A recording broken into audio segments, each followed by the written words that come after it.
आज आपण पावट्यांची भाजी कशी बनवायची हे बघणार आहोत। त्यासाठी मी पातेल्यामध्ये तेल घेतलेलं आहे, गॅस मीडियम ठेवलेला आहे।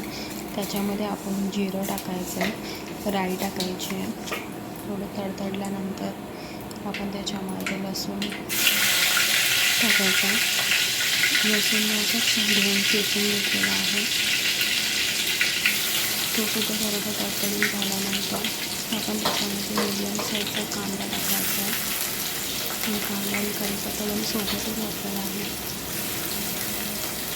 कांदा आणि कढीपत्ता टाकल्यानंतर आपण ते ढवळून घ्यायचं आहे।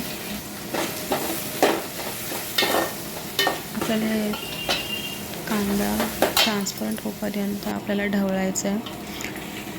ढवळून झाल्यानंतर आपण त्याच्यामध्ये टोमॅटो टाकायचा आहे। मी मीडियम साईजचा टोमॅटो चिरून घेऊन टाकलेला आहे।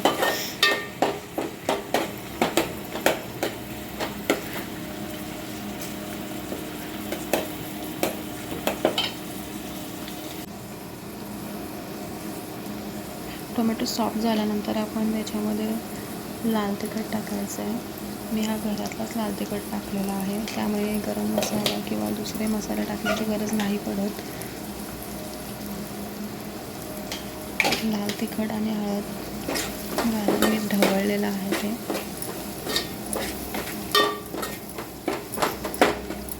गॅस मीडियमच ठेवलेला आहे।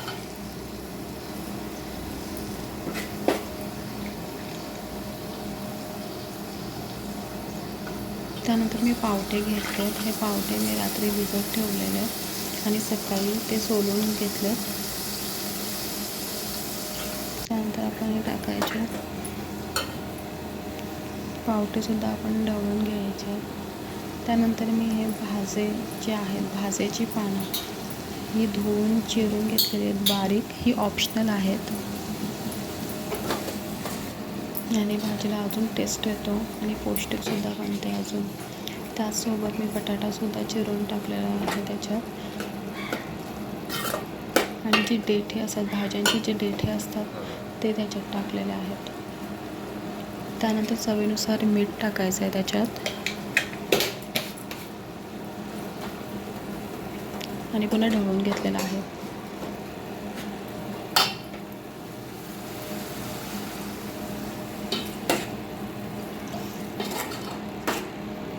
त्यानंतर आपण त्याच्यामध्ये पाणी टाकलेलं आहे। मी 1 ते 1.5 ग्लास त्याच्यात पाणी टाकलं आहे। देखील मला जरा सुकीच भाजी हवी म्हणून, तुम्हाला अजून जर रस्सा टाईप भाजी हवी असेल तर तुम्ही अजून पाणी घालू शकता। ह्याच्यात मी वाटण नाही घातलं आहे। त्यानंतर आपण त्याला अर्धं झाकण ठेवून उकळी द्यायची। बटाटे शिजल्यानंतर तुमची भाजी रेडी आहे, टेस्टी आणि पौष्टिक भाजी। Thanks for watching, bye.